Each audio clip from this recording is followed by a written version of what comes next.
അതെ, ഞങ്ങള് വിവാഹം കഴിഞ്ഞ് 23 വർഷമായി. ഞങ്ങൾ ഒരുമിച്ച് തന്നെയാണ് താമസിക്കുന്നത്. കള്ളം, പച്ചക്കള്ളം. ചേച്ചി നട്ടാ കുരുക്കാത്ത നുണ എന്തിനു വേണ്ടിയിട്ടാണ് ചേച്ചി പറയുന്നതെന്ന് ആലോചിക്കാം. ചേച്ചി പറയുന്നത് ചേച്ചിയുടെ ആദ്യ ഭർത്താവിന് വേണ്ടിയിട്ടോ അല്ലെങ്കിൽ ചേച്ചി പറയുന്നത് ചേച്ചിയുടെ തൊട്ടിപ്പുറം നിൽക്കുന്ന മകളുടെ അച്ഛന് വേണ്ടിയിട്ടോ എന്തിനു തന്നെ ആയിരുന്നാലും ചേച്ചി മറന്നു പോകുന്നൊരു കാര്യമുണ്ട്. 16 വയസ്സുള്ള ഒരു കുഞ്ഞിനെ പിച്ചി ചീന്തിയതിനു വേണ്ടിയിട്ടാണ് നിങ്ങളുടെ ആദ്യ ഭർത്താവ് ഇപ്പോൾ അഴിക്കുള്ളിൽ കിടക്കുന്നത്. അപ്പൊ അതേപോലെ ഒരു നരാധമന് വേണ്ടി നിങ്ങൾ സംസാരിക്കുമ്പോൾ ഞങ്ങളെ പോലെയുള്ള അച്ഛന്മാർ എന്ത് ചെയ്യും? ഇവിടെ ഉയർത്തെഴുന്നേൽക്കും, ഈ കുട്ടിക്ക് വേണ്ടി സംരക്ഷിക്കാൻ വേണ്ടിയിട്ട് സംസാരിക്കും. അത് കൊട്ടിയടയ്ക്കാൻ വക്കീലെന്നല്ല നിങ്ങളെന്നല്ല ആരെന്ത് സംസാരിച്ചാലും തെളിവോടുകൂടി തന്നെ നമ്മൾ ഓരോ കാര്യങ്ങൾ മുമ്പോട്ട് കൊണ്ടുവരും. ഇതിൽ പറയുന്ന നിങ്ങൾ ആദ്യ ഭാര്യ എന്ന് എടുത്തു പറയുന്നതിന്റെ കാര്യം വരുന്നില്ല. നിങ്ങൾ ഇപ്പോൾ ജീവിക്കുന്ന എവിടെയാണെന്നും നിങ്ങൾ പേര് മാറ്റി ഡോളി എന്ന പേരിൽ നിന്ന് ഇസാ ജോസഫ് എന്നിലോട്ട് നിങ്ങൾ പരമായ പ്രവേശം നടത്തിയപ്പോൾ നിങ്ങൾ ചതിച്ച ഒരാൾ കൂടി ഉണ്ട്. നിങ്ങളുടെ ഇപ്പോൾ നിങ്ങളെ സംരക്ഷിക്കുന്ന നിങ്ങളുടെ ലിവിംഗ് ടുഗദർ പാർട്ട്ണർ അയാൾ എവിടെയാണ്, എന്താണ് കാര്യങ്ങളെന്ന് എനിക്ക് വ്യക്തമായിട്ട് അറിയാം. തെളിവുണ്ട്. അയാളോട് സംസാരിച്ചത് വരെ വേണമെങ്കിൽ ഇവിടെ കേൾപ്പിച്ചു തരാം. നിങ്ങളുടെ പേര് മാറ്റിയ ഡീറ്റെയിൽ കാര്യങ്ങൾക്ക് എനിക്ക് കുറച്ച് കാര്യങ്ങൾ നിങ്ങളോട് പറയാനുണ്ട്. നിങ്ങളുടെ ആധാർ കാർഡ് ഞാനൊന്ന് പരിശോധിച്ചായിരുന്നു ചേച്ചി. ആധാർ കാർഡിൽ പണ്ട് നിങ്ങൾ ആയിരുന്നു ഡോളി. അത് നിങ്ങളുടെ ഡിവോഴ്സ് പേപ്പറിൽ ഞാൻ കണ്ടായിരുന്നു.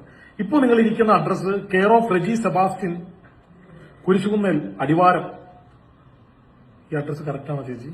അപ്പൊ ഇതനുസരിച്ച് ചേച്ചി നിങ്ങൾ പറയുന്നത് ഒരു വലിയ കള്ളമാണ്. പിന്നെ നിങ്ങൾ പറഞ്ഞ 23 കൊല്ലമായിട്ട് ഒരേ വീട്ടിൽ സ്നേഹത്തോടുകൂടി ജീവിക്കുന്ന നിങ്ങളുടെ ഫിലിപ്പേട്ടന്റെ കൂടെയാണ് നിങ്ങൾ പറയുന്നുണ്ട്. അങ്ങനെയാണെങ്കിൽ OP നമ്പർ 743/2024 നിങ്ങൾ കൊടുത്തിരിക്കുന്ന കോടതിയിലെ മൊഴി പ്രകാരം 22/8/2020 മുതൽ നിങ്ങളും ഈ വ്യക്തിയും തമ്മിൽ പിരിഞ്ഞു താമസിക്കുകയാണ്. അങ്ങനെ പറഞ്ഞത് ഗ്രാൻഡഡ് ആയിട്ടുള്ള ഒരു ഡിവോഴ്സ് ആണ് ഈ ഇരിക്കുന്ന പേപ്പർ. കണ്ടില്ലെങ്കിൽ ഒന്ന് കാണിച്ച്, ഇതാണ് നിങ്ങളുടെ ഡിവോഴ്സ്. ഇതും തലതിരിഞ്ഞായിരിക്കും കാണുന്നത്. കുഴപ്പമില്ല, ചേച്ചിക്കെങ്കിലും അറിയാലോ. ഒന്നുണ്ടേ, ഇത് നിങ്ങളുടെ തന്നെ ഡിവോഴ്സ് ആണല്ലോ. ഇതിൽ വളരെ വ്യക്തമായിട്ട് എഴുതിയിട്ടുണ്ട്. പിരിയാനുള്ള കാരണവും സ്വമേധ നിങ്ങളെടുത്ത തീരുമാനങ്ങളും എല്ലാം ഇതിൽ വ്യക്തമായിട്ട് പറയുന്നുണ്ട്. പിന്നെ എന്തിനു വേണ്ടിയിട്ടാണ് ചേച്ചി ഇങ്ങനെ ഒരു വലിയ കള്ളം നിങ്ങൾ പറയുന്നത്? നിങ്ങളുടെ കുട്ടികളുടെ അച്ഛനോടുള്ള സ്നേഹമാണോ, അതോ അയാൾ ഉണ്ടാക്കി സമ്പാദിച്ചിട്ടിരിക്കുന്ന സ്വത്ത് ഇനി അയാൾ അകത്ത് കിടക്കുമ്പോൾ അത് അടിച്ചു മാറ്റാൻ വേണ്ടി? കാരണം നിങ്ങൾ നിയമപരമായി വിവാഹബന്ധം വേർപെടുത്തുമ്പോൾ നല്ലൊരു തുക ഇദ്ദേഹത്തിൽ നിന്ന് കൈപ്പറ്റിയിട്ടാണ് ഇത് ചെയ്തതെന്നും തെളിവുകൾ കയ്യിലുണ്ട്. അപ്പൊ അതൊരു പ്രശ്നമല്ല. കാരണം ഡിവോഴ്സ് എല്ലാവരും ഞാനും ഒരെണ്ണം ചെയ്ത് ചേച്ചി, അതുകൊണ്ട് അത് പ്രശ്നമേ അല്ല. നമ്മുടെ സന്തോഷമാണ് ഏറ്റവും വലുത്. നമ്മൾ പക്ഷേ അത് കഴിഞ്ഞ ഒരാളൂടെ ജീവിക്കുമ്പോൾ അവരുടെ സന്തോഷം നമ്മൾ നോക്കണം. അതിന് പകരം വീണ്ടും പഴയ ആൾക്കാരോട് സ്നേഹം, കൊച്ചിന്റെ അച്ഛൻ, വല്യപ്പച്ചൻ എന്നൊക്കെ പറഞ്ഞ് ഓടുമ്പം അതിനെന്തോ ഒരു പ്രശ്നമുണ്ട്. അപ്പൊ എല്ലാവരും ഞാനെന്താ ഇങ്ങനെയൊക്കെ പറയുന്നതല്ലേ? അപ്പൊ ഒരു കാര്യം ചെയ്യാം, ഈ ചേച്ചി പറയുന്ന ചേച്ചിയുടെ ആധാറിലുള്ള ചേട്ടനെ ഒന്ന് വിളിച്ചു നോക്കാം, എന്താ സംഭവം ഇല്ലേ? ഒന്ന് കേട്ടിട്ട് വരാം. ഹലോ, റൈച്ചേട്ടാണോ? ചേട്ടാ നമസ്കാരം, എന്റെ പേര് ജെറിനാണ്. ഞാൻ വിളിച്ചു വരുന്നല്ല, ഞാൻ വിളിക്കുന്നത് നമ്മള് കൊച്ചിന്നായിട്ടാ, കൊച്ചിന്നാണ് വിളിക്കുന്നത്. ഞാൻ വിളിച്ചു വരുന്നല്ല ചേട്ടാ, നമ്മുടെ ആ ഫിലിപ്പ് സാറിന്റെ വൈഫിനെ ഒരു 3-4 കൊല്ലമായിട്ട് നിങ്ങളുടെ കൂടെയല്ലേ താമസിക്കുന്നത്? കല്യാണം കഴിഞ്ഞിട്ടില്ല. പക്ഷെ അവർ ഡിവോഴ്സ് ആയ സ്ത്രീ അല്ലേ 2020? ഓഹോ, ഡിവോഴ്സിന് മുമ്പ് നിർത്തിയാണോ ഡിവോഴ്സ് കഴിഞ്ഞ് നിർത്തിയാണോ അവരെ? അപ്പൊ അതാണ് 4 കൊല്ലമായിട്ട് ഇയാളുടെ കൂടെ താമസിക്കുന്ന ചേച്ചിനെ കുമ്പിടിയാണോ? ഈ അവിടെയും ഇവിടെ ഒരുപോലെ താമസിക്കാൻ ചേച്ചിക്ക് എന്തെങ്കിലും പ്രത്യേകിച്ച് കഴിവുണ്ട്? ചേച്ചിയുടെ ശത്രുവല്ല ഞാൻ, ചേച്ചിയുടെ മിത്രവുമല്ല ഞാൻ. പക്ഷേ ആരും കാണാതെ എവിടെയോ മറഞ്ഞിരിക്കുന്ന അല്ലെങ്കിൽ മറഞ്ഞിരിക്കപ്പെടാൻ വിധിക്കപ്പെട്ട ഒരു 16-കാരിയുണ്ട്. ആ 16-കാരിക്ക് വേണ്ടിയിട്ടാണ് ഞാൻ സംസാരിക്കുന്നത്. അവരുടെ വീട്ടിൽ ഈ പറയുന്ന ഫിലിപ്പ് അവന്റെ അമ്മയെ കൂട്ടി പോയി മാപ്പപേക്ഷിച്ചു. ലക്ഷങ്ങൾ, 10 ലക്ഷം തരാം, 15 ലക്ഷം തരാം. ഒരു ചെറിയ സൈനൈഡ് കുപ്പി കാണിച്ചിട്ട് പറഞ്ഞു, ഈ കുപ്പി ഞാൻ മരിക്കുമെന്ന് പറഞ്ഞു. എന്തിനു വേണ്ടിയിട്ടാണ് ചേച്ചി? ഈ നിങ്ങളുടെ മകൾ അച്ഛനെ പറ്റി പറയുന്ന ചില കാര്യങ്ങൾ കേട്ടായിരുന്നു. മകളെ പറ്റി ആളുകൾ പറയുന്നത് അത് എന്റെ പ്രശ്നമേ അല്ല. കാരണം ഞാൻ വന്നിരിക്കുന്നത് അത് സംസാരിക്കാനല്ല. ചേച്ചിയുടെ ചില വൈകാരിക നിമിഷങ്ങൾ ചേച്ചി പറഞ്ഞ പല കാര്യങ്ങളും ഒന്ന് കേട്ടുകളയാം. എനിക്കൊരു ബിസിനസ് ഉണ്ട്, അതിന്റെ കാര്യത്തിന് ഞാൻ പോയിട്ട് ഞാൻ തിരിച്ചു വരാറുണ്ട്. അവിടെ അതിന്റെ കാര്യങ്ങൾക്ക് വേണ്ടി അവിടെ നിൽക്കും. അത് കഴിയുമ്പോൾ ഞാൻ തിരിച്ചു വരും. പിന്നെ എല്ലാവരും പറയുന്നത് കുടുംബ പ്രശ്നങ്ങൾ, എല്ലാ വീട്ടിലുള്ള കുടുംബ പ്രശ്നങ്ങൾ പോലെ തന്നെ ഞങ്ങളുടെ വീട്ടിലുണ്ട്. അതിപ്പോ ചോദിക്കുന്നത് നിങ്ങളുടെ വീട്ടിലും കാണും. അത് സ്വാഭാവികമല്ലേ? കുടുംബത്തിൽ പ്രശ്നമില്ലെങ്കിൽ കുടുംബം ഇല്ല, അത്രയേ ഉള്ളൂ ഇതിന്റെ കാര്യം.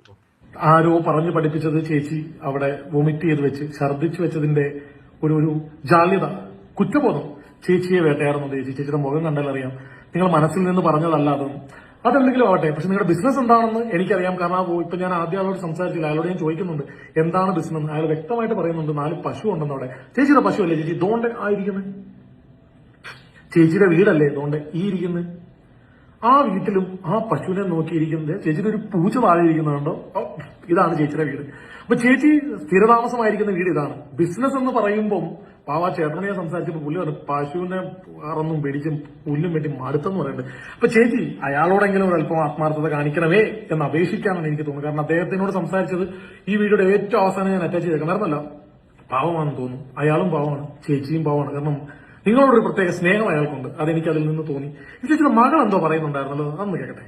മാനസികമായിട്ട് ഞങ്ങൾ വളരെയധികം തളർന്നിരിക്കുകയാണ്. ഞങ്ങളെ വീണ്ടും വീണ്ടും തളർത്തരുത് എന്നുള്ള അപേക്ഷ മാത്രമേ ഉള്ളൂ എല്ലാവർക്കും. സാഡാക്കി കളഞ്ഞു, കരയിച്ചു കളഞ്ഞു. മോളല്ല ചേച്ചി ഇടയ്ക്കേറി പറഞ്ഞു. ഒരു കാര്യം ഇനി മോക്ക് പറയാനുള്ള പറ. കുടുംബം കൂടെയുണ്ട്. കുടുംബം പപ്പയുടെ കൂടെയാണ്. ഞങ്ങൾ എല്ലാവരും സപ്പോർട്ടായിട്ട് കൂടെയുണ്ട്. യാതൊരു പ്രശ്നങ്ങളും പപ്പയ്ക്ക് യാതൊരു പ്രശ്നവും പപ്പയ്ക്കില്ല. പപ്പയുടെ പ്രശ്നം എന്താണെന്നുള്ളത് ഇപ്പൊ ഏകദേശം നാട്ടുകാർക്ക് കാര്യങ്ങൾ മനസ്സിലാക്കണം. പിന്നെ ഞാൻ പറഞ്ഞ വീട്ടിൽ പോയി പൈസ കൊടുക്കാം എന്നൊക്കെ പറയുന്നതിനും തെളിവുണ്ട്. അപ്പൊ നമ്മളത് എല്ലാം കൂടെ ഒരുമിച്ച് ആവശ്യമില്ലല്ലോ. പതുക്കെ മതി. കാരണം ഇവർ ഇനിയും നാടകം കളിക്കും. അപ്പൊ നാടകങ്ങൾ ഓരോന്ന് പൊളിച്ചു കൊടുക്കുക എന്നുള്ളത് മാത്രമാണ് നമ്മുടെ ഒരു ഉദ്ദേശം. പിന്നെ വക്കീല് കൊള്ളാം. വക്കീലേ, നിങ്ങൾ കോടതി കയറുന്നത് കുപ്പായം ഇട്ടിട്ടാണ്. നമ്മൾ കോടതിയിൽ കുപ്പായം ഇല്ലാതെ കയറുന്ന ആൾക്കാർ. അതായത് നിങ്ങൾ വെച്ചാൽ മറ്റേ ബ്ലാക്ക് കളർ കുപ്പായം, അതിന്റെ ആവശ്യം നമുക്കില്ല. പിന്നെ നിങ്ങൾ കോടതിയിൽ കയറുന്നത് കള്ളം പറയണം. കാരണം നിങ്ങൾക്ക് നിങ്ങളുടെ കക്ഷിക്ക് വേണ്ടി നിങ്ങളല്ല, അതിന് ആര് കള്ളം പറയും. അപ്പൊ അതിനുവേണ്ടി ഉണ്ടാക്കിയ നാടകം എന്തായാലും ഒരു കണ്ടന്റിന് ഒരു ക്ലാരിറ്റി ഇല്ലാത്തതുകൊണ്ട് ഈ സാധനം പൊളിഞ്ഞിട്ടുണ്ട്. എന്തായാലും ലക്സി അടുത്തോളം ഉണ്ടായിക്കൊണ്ട് എന്തായാലും വക്കീല് എനിക്കും ഈ കുടുംബം കൂടെ ഇല്ല എന്നുള്ള വ്യാപകമായ പ്രചരണം കാണുന്നു. അത് തെറ്റാണെന്നുള്ളതാണ് എനിക്ക് ബോധ്യപ്പെട്ടിട്ടുള്ളത്. നിങ്ങൾക്ക് ബോധ്യപ്പെട്ടു. പക്ഷെ ഞാൻ പറഞ്ഞ ആ ഡിവോഴ്സിലുള്ള സ്ത്രീ എങ്ങനെയാണ് ഇയാളുടെ ഒപ്പം ജീവിക്കുന്നതെങ്കിൽ ആ കോടതിയെ തെറ്റിദ്ധരിപ്പിച്ച് ഇവർക്ക് ഡിവോഴ്സ് വാങ്ങിക്കൊടുത്തതും തെറ്റ് തന്നെയല്ലേ? എന്തിനു വേണ്ടിയിട്ടാണ് വക്കീലെ വിവാഹബന്ധം വേർപെടുത്തി കഴിഞ്ഞിട്ടും ഒരുമിച്ച് ജീവിക്കുവാണ് എന്ന് ഇവരിപ്പോ പറയുന്നത്? അവരൊരിക്കലും വിവാഹബന്ധം വേർപെടുത്തിയിട്ടില്ല എന്നും പറയുന്നുണ്ട്.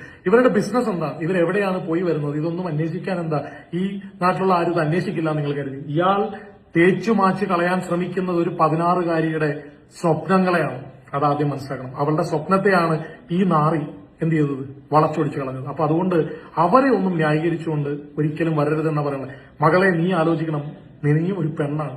നിന്റെ അച്ഛൻ ചെയ്തത് തെറ്റാണെങ്കിൽ തെറ്റാണെന്ന് പറയാനുള്ള ആർജവം മനസ്സിലുണ്ടാവണം. സ്ത്രീയെ, നീ ഒരു അമ്മയാണ്. നിന്റെ ഗർഭപാത്രത്തിലും 2 ജീവൻ എടുത്തതാണ് ഇല്ലേ? ഒരു മകളും ഒരു മകനും. നിന്റെ മകൾക്കാണ് ഇത് വന്നിരുന്നെങ്കിൽ എന്ത് ചെയ്തേ? അവിടെ ഭർത്താവെന്നോ അച്ഛനെന്നോ സഹോദരനെന്നല്ല, നീ ഒരു മനുഷ്യനായി ചിന്തിക്കും. നീ ഒരു അമ്മയായി ചിന്തിക്കാൻ എനിക്ക് പറയാനുള്ളൂ. കൂടുതലൊന്നും ഈ കാര്യത്തിലില്ല. ഇനിയും നിങ്ങൾ എന്തെങ്കിലുമൊക്കെ ആയിട്ട് വരും. അന്നേരം ഇതിനപ്പുറം പറയും. ഈ കുട്ടിയെ, 16 വയസ്സുള്ള കുട്ടി ചിലപ്പം ഒരു കർട്ടന് പുറകിലിരിക്കാൻ വിധിക്കപ്പെട്ടവളായിരിക്കുകയാണ്. എന്തുകൊണ്ടാണെന്നറിയോ? നിന്റെ ഭർത്താവ് കാരണം, നിന്റെ ആദ്യ ഭർത്താവ് കാരണം. മകളെ, നിന്റെ അച്ഛൻ കാരണം ഒരു പെൺകുട്ടിയുടെ ജീവിതമാണ് ഇവിടെ ഹോമിക്കപ്പെട്ടു. ആ കുട്ടിക്ക് വേണ്ടിയിട്ടാണ് ഞാൻ സംസാരിക്കുന്നത്. എന്റെ മകളാകാനുള്ള പ്രായമേ ഉള്ള ആ പെൺകൊച്ചിന്. അല്ലെ, എന്റെ മൂത്ത മകൾക്ക് 12 വയസ്സുണ്ട്. ഇതിന് 3-4 വയസ്സിന്റെ വ്യത്യാസമല്ലേ ഉള്ളൂ. 16 വയസ്സെന്ന് പറഞ്ഞാൽ ആ മകളോട് ഇങ്ങനെ പെരുമാറിയ നിന്റെ അച്ഛനെ നീ ചേർത്ത് പിടിക്കുമ്പോൾ ഒന്നും പറയാനില്ല. കാരണം അച്ഛനോടുള്ള സ്നേഹം വേണം. ഏതൊരു പെൺമക്കൾക്കും ഹീറോ അച്ഛനാണ്. പക്ഷെ നിന്റെ അച്ഛൻ ഹീറോ അല്ല എന്ന് ഈ ലോകം തിരിച്ചറിഞ്ഞു. ഇനി വരും ദിവസങ്ങളിൽ കൂടുതൽ തെളിവുകൾ പുറത്തുവിടേണ്ടി വരും. എന്തായാലും അമ്മയ്ക്ക് മറ്റേ ചേട്ടനുമായിട്ട് ഞാൻ സംസാരിച്ചതിന്റെ ബാലൻസ് ഇട്ടേക്കാം. അതൊന്ന് കേൾക്കുന്നത് നല്ലതായിരിക്കും. കള്ളം പറയുമ്പോൾ നിന്റെ അമ്മ നല്ലൊരു അമ്മയാണ്. കാരണം തല താന്നിരിക്കുന്ന ആ സ്ത്രീകൾ അവരൊരു നല്ല അമ്മയായതുകൊണ്ടായിരിക്കാം. അല്ലെങ്കിൽ അവരുടെ മക്കൾക്ക് വേണ്ടിയിട്ടായിരിക്കും അവർ ഈ കള്ളം പറഞ്ഞത്. പക്ഷെ ഞാൻ ഒരിക്കലും ഇങ്ങനെ തെളിവോടുകൂടി വന്ന് സംസാരിക്കില്ലായിരുന്നു. തൊട്ടപ്പുറത്ത് ഞാൻ കാണുന്നത് എന്റെ മകളെയാണ്. ഒരു 16 വയസ്സുള്ള ഒരു പെൺകുട്ടിയാണ്. അതുകൊണ്ടാണ് ഞാൻ സംസാരിച്ചത്. അപ്പം ഇത് നിങ്ങളെ വേദനിപ്പിച്ചിട്ടുണ്ടാവുമെന്ന് ഞാൻ വിശ്വസിക്കുന്നു. നിങ്ങൾക്ക് വേദനിക്കണം. കാരണം നിങ്ങളുടെ വേദനയും കണ്ണുനീരും ഒന്നും എനിക്കൊരു പ്രശ്നമല്ല. കാരണം ഞാൻ കാണുന്നത് ഞാൻ കാണാത്തൊരു കുട്ടിയാണ്. ആ കുട്ടിക്ക് വേണ്ടിയിട്ടാണ് ഞാൻ ഈ സംസാരിക്കുന്നത്. ഞാൻ ഇനിയും സംസാരിക്കും. ആ കുട്ടിയെ ചേർത്ത് നിർത്താൻ എന്തെല്ലാം ചെയ്യാൻ പറ്റും അതിന്റെ എക്സ്ട്രീം ലെവൽ വരെ പോകും. അപ്പൊ എന്തായാലും ഇതിന് ശേഷമുള്ള ആ ചേട്ടനോട് സംസാരിക്കുന്നു. ഒന്ന് കേട്ടോളൂ. പറ്റുവാണെങ്കിൽ പൊന്നു ചേച്ചി, സംരക്ഷിച്ചതാണ്. നിങ്ങളുടെ ഭർത്താവ് നിങ്ങളെ ഉപദ്രവിച്ച്, നിങ്ങൾക്ക് ഭക്ഷണം തരാതെ, നിങ്ങളെ രാപ്പകൽ ഉപദ്രവിച്ചപ്പോൾ പൈസ തരാതിരുന്ന നിങ്ങൾ കേസുമായി സിഐയുടെ ഓഫീസ് കയറി ഇറങ്ങി ഇയാളെ പറ്റി ഓരോന്ന് പറയും. എന്തിനാണ്? നിങ്ങളുടെ മകളും നിങ്ങളും ഇയാൾ ചെയ്ത പ്രവർത്തികൾ കണ്ട് മടുത്ത വീട് വിട്ടിറങ്ങിപ്പോയ വ്യക്തികളാണ്. അതിനും തെളിവുകളുണ്ട്. എന്നിട്ടും നിങ്ങളിപ്പോൾ ചെയ്യുന്നെങ്കിൽ എനിക്കൊന്നും പറയാനില്ല. നിങ്ങളുടെ മനസാക്ഷിക്ക് ഞാൻ വിട്ടുതരികയാണ്. ഫിലിപ്പ് എന്ന് പറയുന്ന വ്യക്തി മനസാക്ഷിയുള്ളവനാണെങ്കിൽ മരണം അവൻ സ്വയം സ്വീകരിച്ചു പോകുന്ന ഒരു വ്യക്തിയായി മാറും. കാരണം അത്രയും ക്രൂരതയാണ് പലരോടും ചെയ്തിരിക്കുന്നത്. പലരും പലതും പറഞ്ഞു. പക്ഷേ അതല്ല ഇവിടെ കാര്യം. നിങ്ങൾ ഈ പറഞ്ഞ കള്ളം പൊളിക്കാൻ വേണ്ടി മാത്രമാണ് ഞാനിവിടെ വന്നത്. എന്റെ ദൌത്യം ഈ കാര്യത്തിൽ തീർന്നിരിക്കുകയാണ്. പക്ഷെ എന്റെ ദൌത്യം ആ കൊച്ചിന് നീതി വാങ്ങിക്കൊടുക്കുന്നതോളം വരെ നിങ്ങളും അതിൽ നിന്ന് പിന്മാറുകയില്ല. ആരും അതിൽ തടയില്ല. കാരണം ഇത് ദൈവനിയോഗമായിട്ടായിരിക്കും ചിലപ്പോൾ വന്നുപെട്ടത്. ഞാനത് അതിന്റെ വൃത്തിയായിട്ട് ചെയ്യും. അപ്പൊ നന്ദി, നമസ്കാരം. ബാക്കി ഭാഗം കണ്ടിട്ട് പാവം ആ ചേട്ടൻ ആ പശുവുമായി അവിടെ കിടന്ന് മൽപ്പെടുത്തിക്കുകയാണ്. ചേച്ചിക്ക് പറ്റുവാണെങ്കിൽ എത്രയും പെട്ടെന്ന് ചേച്ചി വീട്ടിൽ നിന്ന് സ്റ്റാൻഡ് വിട്ട് ആ വീട്ടിലോട്ട് പോകേണ്ടതാണ്. ചേച്ചിയുടെ ബിസിനസ് നന്നായി പോകണം. ഇവർ ഡിവോഴ്സാനുള്ള കാര്യം എന്താണ് ചേട്ടാ? ഡിവോഴ്സ് അവരുടെ ഫാമിലി പ്രോബ്ലം തന്നെയാണ്. ഇപ്പൊ കുടുംബം നോക്കുന്നില്ല, പിള്ളേരെ നോക്കുന്നില്ല. അങ്ങനെ ആണ്. പക്ഷെ ഇപ്പൊ ഈ ചേച്ചി ഓടി പുള്ളിയുടെ ഇതിനൊക്കെ പോയി ചില വീഡിയോ ഒക്കെ ഇടുന്നുണ്ടല്ലോ. അപ്പൊ നിങ്ങളുടെ അറിവോട് വേണം, നിങ്ങളുടെ വീട്ടിലെ സംരക്ഷണം നിൽക്കുമ്പോൾ അങ്ങനെയൊക്കെ പോണത് ശരിയാണോ? അതെന്താ വെച്ചാല് അത് പോയത് പറഞ്ഞു കഴിഞ്ഞാൽ ഇപ്പൊ അപ്പൻ പിള്ളേരുടെ അപ്പനാണല്ലോ. പിള്ളേരുടെ അപ്പനായതുകൊണ്ട് അവർക്ക് ഒരു കമ്മിറ്റ്മെന്റ് പിള്ളേരുടെ അപ്പൻ എന്ന നിലയ്ക്ക്. അപ്പൊ പക്ഷെ അവർ വീഡിയോയിലൊക്കെ പറയുന്നത് അവര് ഒരുമിച്ച് പുള്ളിയുടെ കൂടെ തന്നെയാണ് താമസം വർഷങ്ങളായിട്ടെന്ന് പറയുന്നുണ്ടല്ലോ. പക്ഷേ അത് അവരെ കൊണ്ട് അവരെ പറയിപ്പിക്കുന്നതാണ്. അവരെ കൊണ്ട് പറയിപ്പിക്കുന്നതാണ്. വീഡിയോ കേൾക്കുമ്പോൾ കാണുമ്പോൾ നമുക്കറിയാം അവരെ കൊണ്ട് നിർബന്ധിച്ച് പറയിപ്പിച്ച് നോക്കാന്നുള്ള വ്യക്തമായിട്ട് എനിക്ക് മനസ്സിലായി. ഞാൻ കണ്ടിട്ട് എനിക്ക് മനസ്സിലായതാണ്. ആണോ? ഈ ചേച്ചിക്ക് എന്താ ബിസിനസ് ആണെന്ന് പറയുന്നുണ്ടല്ലോ ചേട്ടാ. ബിസിനസ് എന്ന് പറയുന്നുണ്ട്. എന്ത് ബിസിനസ്സാ നിങ്ങളുടെ അവിടെ വന്ന് ചെയ്യുന്നത്, താമസിക്കുന്ന സ്ഥലത്ത്? ഇല്ല, ബിസിനസ് ഒന്നുമല്ല. ഞങ്ങളിവിടെ പശു വളർത്തുന്നുണ്ട്. ഞങ്ങള് 3-4 പശുവിനൊക്കെ വളർത്തി ഞങ്ങൾ സന്തോഷമായിട്ട് ജീവിക്കുകയാണ്. പിന്നെ പശുവിനെ വളർത്തിയ സന്തോഷമല്ലേ ചേട്ടാ, അത് നല്ല കാര്യമല്ലേ. നമ്മള് ഗോമാതാവല്ലേ ഇത്. അതെ, തീർച്ചയായിട്ടും സംതൃപ്തരാണ്, കുഴപ്പമില്ല.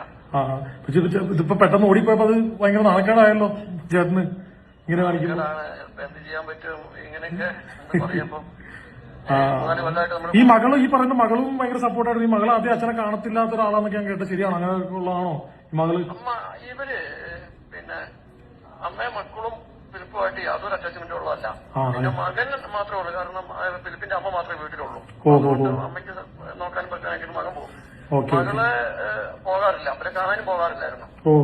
അവര് വേറെ താമസിക്കുന്നത്. ഈ ചേച്ചി പേര് മാറ്റിയതായിരുന്നല്ലോ, ഡോളി എന്നല്ലായിരുന്നു ആദ്യത്തെ പേര്. ഇവര് പിന്നെ ഡിവോഴ്സ് ഒക്കെ കഴിഞ്ഞ് പേര് മാറ്റിയിട്ടല്ലേ ഇപ്പം എസ് ആർ ജോസഫ് എന്ന് പറഞ്ഞൊരു പേരിലോട്ട് മാറിയിരിക്കുന്നത്. തീർച്ചയായിട്ടും അവരുടെ പേരൊക്കെ മാറ്റിയത്. ഇപ്പൊ ആധാർ കിടക്കുന്ന ചേട്ടന്റെ വീടിന്റെ അഡ്രസ് ആണെന്ന് തോന്നുന്നു. ഞാൻ അങ്ങനെയാണ് ചേട്ടൻ നമ്പർ തപ്പി എടുത്തത്. ഇപ്പൊ നിങ്ങളുടെ വീട്ടിലോട്ടല്ലേ അഡ്രസ് കിടക്കുന്നത്, ഈ അഡ്രസ് ആധാർ? എന്റെ കൂടെ താമസിക്കുന്നതുകൊണ്ട് കെയർ ഓഫ് വന്നിരിക്കുന്നതാണ്. എന്റെ കൂടെ വന്നതിന് ശേഷമാണ് അഡ്രസ് മാറ്റിയത്. അതിപ്പോ കെയർ ഓഫ് ആണ്. ഇപ്പൊ എന്റെ വൈഫിന്റെതും കെയർ ഓഫ് ഇപ്പൊ വൈഫ് ഓഫ് എന്നൊന്നും ഇല്ല ആധാറിനകത്ത്. ഇപ്പൊ പുതിയത് കെയർ ഓഫ് എന്നാ വരുന്നത്. വൈഫ് ഓഫ് ഡോട്ടർ ഓഫ് അങ്ങനെയൊന്നുമില്ല, കെയർ ഓഫ് എന്നാ വരാറുള്ളൂ. അപ്പൊ കല്യാണം കഴിച്ചിട്ടില്ല 3-4 കൊല്ലമായിട്ട് ചേട്ടന്റെ കൂടെ ഉള്ള ആളാണ് ഇപ്പൊ പുള്ളിക്കാരന്റെ ഭാര്യ എന്ന് പറഞ്ഞ് പോകുന്നത് അല്ലേ? അതെ, അത് അവരെ കൊണ്ട് ആരുടെ സമ്മർദ്ദത്തിന് വഴങ്ങി തന്നുള്ളതാണ് ഞാൻ മനസ്സിലാക്കിയത്. അവർ പോകേണ്ട ആവശ്യമില്ലായിരുന്നു. പിന്നെ നല്ല മനസ്സാണല്ലോ ചേട്ടന്റെ. ഇങ്ങനെയൊക്കെ പോയിട്ടും ചേട്ടൻ സപ്പോർട്ട് ചെയ്ത് സംസാരിക്കുന്നെങ്കിൽ നല്ല മനുഷ്യനാണ്. ആ ചേച്ചി നല്ല മനുഷ്യനാണ്. കാരണം എന്താ, ഭർത്താവ് എന്നുള്ളതിനപ്പുറം പിള്ളേരുടെ അച്ഛൻ എന്നുള്ളൊരു സ്നേഹം കൊണ്ടായിരിക്കും ആ ചേച്ചിയും പോയത് അല്ലേ? തീർച്ചയായിട്ടും അത്രേ ഉള്ളൂ. അതിനപ്പുറത്തേക്ക് ഒരു കമ്മിറ്റ്മെന്റ് അവരില്ല. കാരണം എനിക്കറിയാവുന്നതാണ് അവർ തമ്മിലുള്ള ബന്ധങ്ങളും അകലച്ചുകളും എനിക്കറിയാവുന്നതാണ്. ഞാനൊക്കെ നമ്മളെന്ന് പോലീസ് പിടിച്ചപ്പോ ആദ്യമായി വന്നില്ല ചേട്ടാ, അതിന്റെ ഒരു വിഷമമുണ്ട്. നല്ലൊരു സ്ത്രീയാണ്.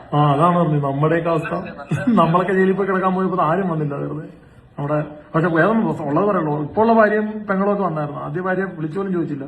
പക്ഷെ ഈ ചേച്ചി അങ്ങനെയുള്ളവർക്ക് ഒരു മാതൃകയാണ് ഈ ചേച്ചി ചേട്ടാ. അപ്പൊ ഇപ്പൊ ചേച്ചി പോയപ്പോ പശുവിനെ ആടിനെയും കോഴിനൊക്കെ ആരും നോക്കും? ചേട്ടനാണോ നോക്കുന്നത്? അവിടെ ഉള്ളവർ പറഞ്ഞപ്പോ ചേട്ടൻ ഭയങ്കര പശു പരിപാടിയാന്നൊക്കെ പറഞ്ഞിട്ട് ശരിയാണോ?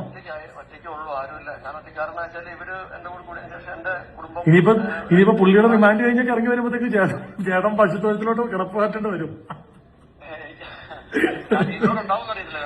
അയ്യോ, അങ്ങനെയാണോ? അങ്ങനെയൊന്നും വിചാരിക്കില്ല. നമ്മൾ വേറെന്നല്ല, വേറെ തന്നെ ഒരു 10-16 വയസ്സുള്ള ഒരു കൊച്ചിന്റെ ഒരു ഇൻസിഡന്റ് ആകുമ്പോൾ ഇവരിങ്ങനെ കള്ളം പറയുമ്പോൾ ആ കൊച്ചിന് വേണ്ടിയിട്ടെങ്കിലും നമ്മൾ ചെയ്യണ്ടേ? ഒന്നില്ലെങ്കിലും എന്റെ മകളാകാൻ പ്രായമുള്ള ഒരു കൊച്ചാണ്. കറക്റ്റ്, അതേ ഉള്ളൂ. അത് പോട്ടെ, സാറില്ല. ഞാനിതൊന്ന് വേറെ നമ്മുടെ മലയാളികളല്ലേ ചില രണ്ട് കാരണം എന്താ വെച്ചാൽ ഒന്ന് ആ സ്ത്രീ എന്റെ കൂടെ നിൽക്കുന്നതാണ്. ഞങ്ങളിവിടെ വളരെ സന്തോഷമായിട്ട് ഇവിടെ നാട്ടുകാർക്ക് മുഴുവൻ അറിയാം. എന്ന രീതിയിലാണ് ഇവിടെ ജീവിക്കുന്നത്. അപ്പൊ എന്താ പ്രശ്നം എന്ന് വെച്ച് കഴിഞ്ഞാൽ ഞങ്ങൾ എല്ലാ ദിവസവും വൈകുന്നേരം കഴിഞ്ഞാൽ ഫ്രീ ആയി കഴിഞ്ഞാൽ വണ്ടി എടുത്ത് നല്ല റെസ്റ്റോറന്റുകളിൽ പോയി ഭക്ഷണം കഴിക്കും. റിലാക്സ് ആയിട്ട് ഇങ്ങനെ പോകുന്നു. അപ്പൊ ഞങ്ങൾ ഈ നാട്ടിലുള്ള ഏകദേശം വയനാട് കോഴിക്കോട് ജില്ലയുള്ള എല്ലാവരും ഞങ്ങൾക്ക് അറിയാം, ഞങ്ങളെ അറിയാം. ഒരു നല്ല റെസ്റ്റോറന്റിലുള്ള ഞങ്ങൾ നല്ലോണം ഫുഡ് കഴിക്കുക. കുഴപ്പമില്ലെന്ന് ചേച്ചി തിരിച്ചു വരും. വിളിപ്പുതാറ് ഇറങ്ങി കഴിയുമ്പോൾ ഇറങ്ങിയാലല്ലേ ചേച്ചി കുഴപ്പം. കുറച്ചു സമയം തിരിച്ചു പോകുന്നുള്ളൂ. കാര്യമൊക്കെ ചേച്ചിക്ക് മനസ്സിലായിക്കോളും. വരുമോ ഇല്ലെന്ന് എനിക്ക് അറിയത്തില്ല. കാരണം പിള്ളേർക്ക് വേണ്ടിയിട്ടുള്ള രീതിയിൽ പോയതാണ്. അത് അവരൊരു അമ്മ കൂടെ അല്ലേ, വിട്ടുകളേട്ടാ. കുഴപ്പമില്ല, പോട്ടെ എന്തായാലും. ശരി ചേട്ടാ, ഞാൻ ജസ്റ്റ് ഒന്ന് അറിയാൻ വേണ്ടി വിളിച്ചെന്നുള്ളതുള്ളൂ കേട്ടോ. ഓക്കെ ചേട്ടാ, സന്തോഷം ചേട്ടാ. ബൈ ചേട്ടാ, ബൈ ബൈ.